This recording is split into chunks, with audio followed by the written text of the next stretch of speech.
Hello and welcome to day 10 of the 21-day trauma recovery challenge. And today we're talking about being present.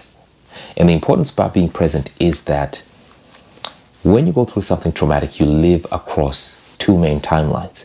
You live in the past because you experience various triggers that take you to the event that happened or to the traumatic event that happened. You experience flashbacks that take you back to that event, to that traumatic event. You experience nightmares. You experience intrusive thoughts. All those things are triggers that take you back to the event. And you find that you experience much of the same emotions and physical sensations and thoughts that happened on the day that you had that traumatic experience. Now, the other timeline you experience is the future. So you start to live with fear about whether this event is going to happen again. So which stops you from doing the things that you were doing before. So for example, you could find that you're more fearful to go out in public, even though you were someone who was outgoing. You're more fearful of what will happen 5 minutes from now. So those are the two main timelines that people find themselves living in and being triggered to live in. As you live in the past and in the future, you forget to live in the present. And that is why, and as you live in the past or the future, you are constantly activating your nervous system to not feel safe, to feel unsafe. So the goal is to live in the present. It helps your nervous system to feel safe because right here, right now, you are safe. The quickest way to ground yourself in the present is by using your 5 senses: sight, sound, taste, touch, smell. So those are the 5 senses that we're going to use to ground you in the present. So I'm going to invite you to get comfortable, either sitting down or standing up. I'm going to invite you to just have a look around and list 5 different colors that you can see right now. 5 different colors. And take your time as you do it. So have a look around where you are.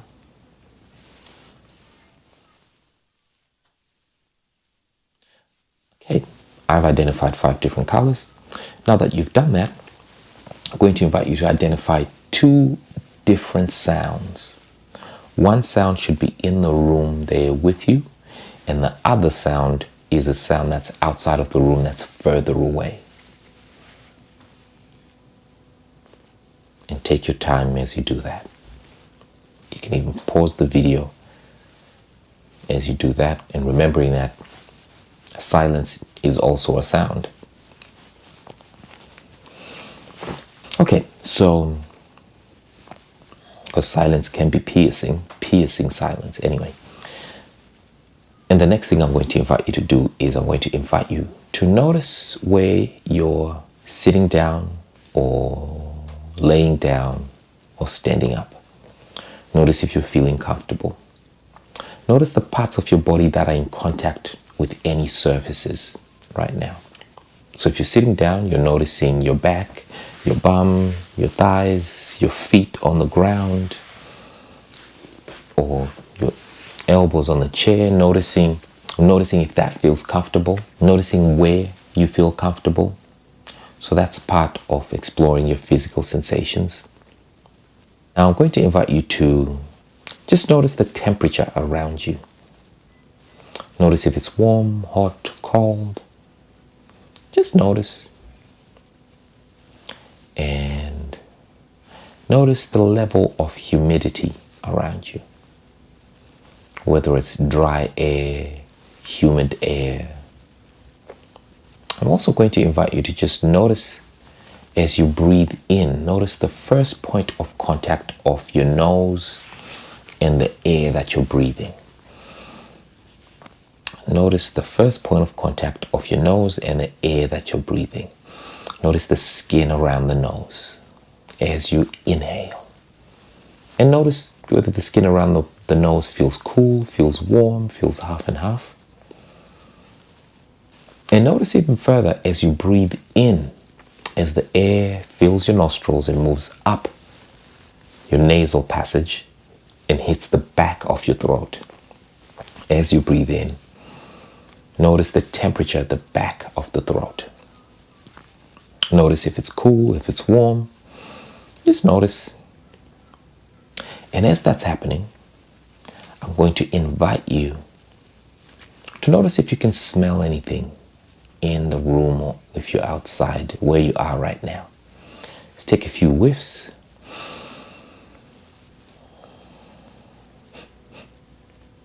And notice if you can smell anything. And just note that, do a mental note of what you can smell. And now I'm going to invite you to kind of adjust your body posture right now. So if you can, if you're sitting down or standing up, I want to invite you to put your shoulders out wide, chest out, chin slightly up.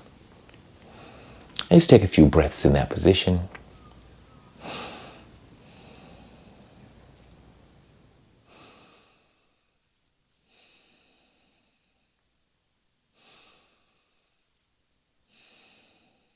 And just notice. Notice if you're getting more air to the lungs. Notice if that's making breathing harder or easier. And as you notice, we're going to adjust that body posture. I invite you to put your shoulders down, slouch over, and chin down, shoulders in, and take a few breaths in that position.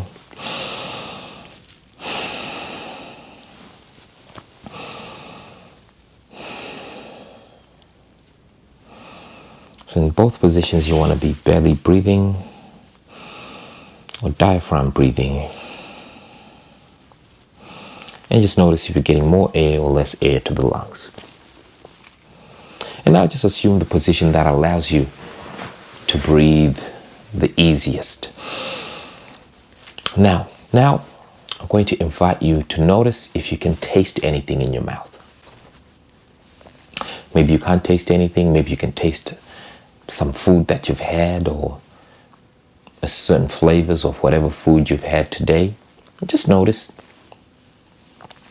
And as that's happening, again, I'm going to invite you to come back to this session and we're going to notice how that presence exercise has affected you. Notice if you're feeling more grounded, more present.